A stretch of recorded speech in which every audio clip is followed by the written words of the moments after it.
The globalization platform requires a myriad of transformations economically, politically, and socially before it can fully consolidate.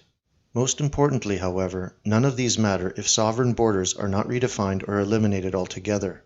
In fact, this has been the sole stumbling block over the past 2 decades since the breakdown of the Soviet Union.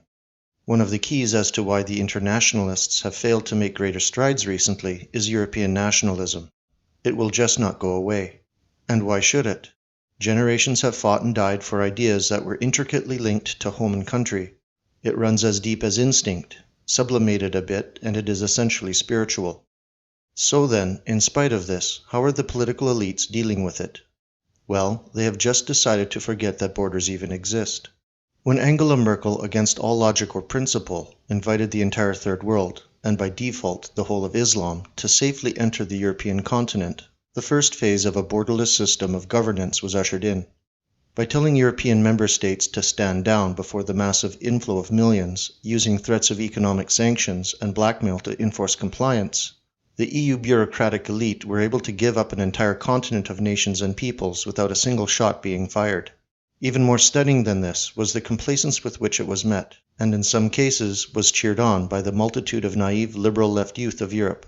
To make things more complex, the vast set of loans required for this operation, which interlinked so many of the larger member states, now created an economic pact of mutual self-destruction, thereby getting the European taxpayer to finance his own doom. A few leaders were not fooled by all of this. They knew that the cover story of so-called Syrian refugees was a fraud, that it was vote-swapping in the short run and nation-breaking in the long run. But severe limits on sovereign decision-making since the Treaty of Lisbon was signed handcuffed them.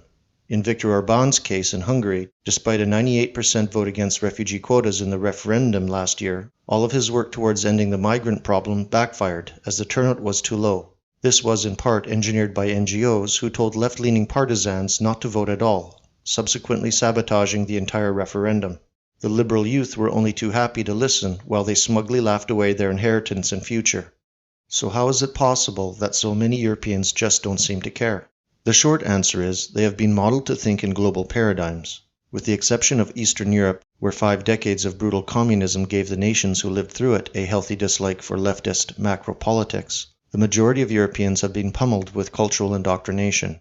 A liberal, socialist worldview is the only intellectual, popular, and scientific narrative they have ever known. Since 1945, most European countries, and especially Germany, have been collectively ambushed by a coercive brand of thought reform, whereby a general sense of guilt is placed into a part of one's personality core, which then acts as a regulator for filtering ideas and influencing modes of thinking. These liberal values are disseminated in school curricula, advertising, and entertainment. All of these hubs are operated and controlled by a liberal elite which is constantly vetting itself, no different than any run-of-the-mill communist system, excepting of course the prisons and torture, just with the added touch of public porn and Hollywood glamour. So by entrenching a sustained guilt complex beneath all of this, the notion of a borderless world community begins to sound rather pleasant, perhaps even ideal. The ruling establishment then uses the fuzzy feelings this produces while committing genocide upon the European people, who even foot the bill for it. The tragedy of soft, open borders is a process that will play out over several generations.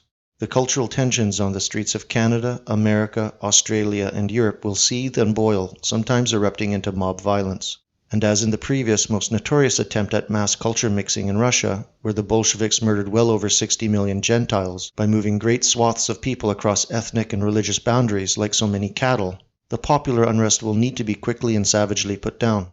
But the Russian man still had his cultural memory, and resisted until the very end. In contrast, the domesticated, almost effete Western male will not be up to the task, while his female counterpart will willingly go over to the other side as women are wont to do. Demographics will ensure that this cannot be solved in the democratic political sphere, and our very own socialist liberal governments will not allow their immigrant voting machine come to any harm. So do not be surprised when the crosshairs of their ire are fixed on you when you speak up for your so-called rights.